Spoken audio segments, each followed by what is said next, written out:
बबनने जेव्हा ती चालायला लागली तिला आवाज दिला. आवाज दिल्यानंतर तो त्या विहिरीत पाय घसरून पडला. समूला आवाज आला नाही. बबन आजपर्यंत प्रत्येक पौर्णिमेला तिथे वाट पाहतोय. तो त्या शब्दात अडकलाय की त्याने आवाज दिल्यावर ती तिथे येणार. बिचारीला बोलता येत नाही.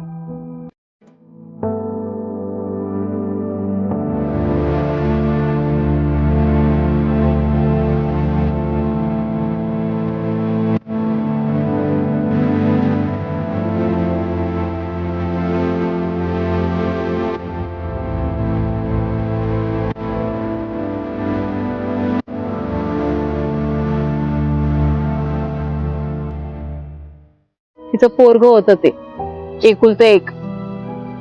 तिचं पोरग केलं, विहिरीतून बाहेर काढलं. तिला रडता पण आलं नाही आवाजाने, कारण तिला बोलताच येत नाही. तेव्हापासून ती येडी झाली. जागोजागी तोंडावर पदर घेऊन फिरते. लोक म्हणतात तिने पोराला परत जिवंत करायसाठी तिचा एक डोळा दिलाय.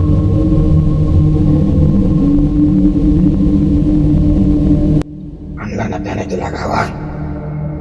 तुला काय वाटलं आता ते परत जातील? नाही, आता ते परत जाऊ शकत नाही.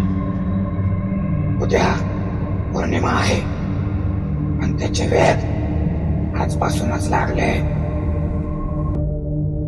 वेद सांगितलं होतं हे सांगणारच. पावले आणलीस?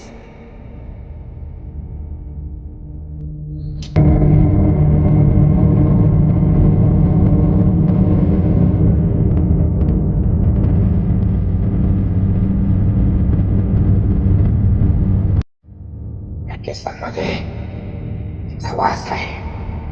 मी पावली विहिरीत टाकायची रे.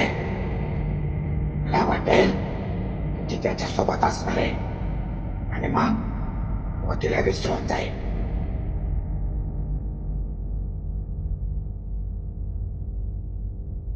घे बावली.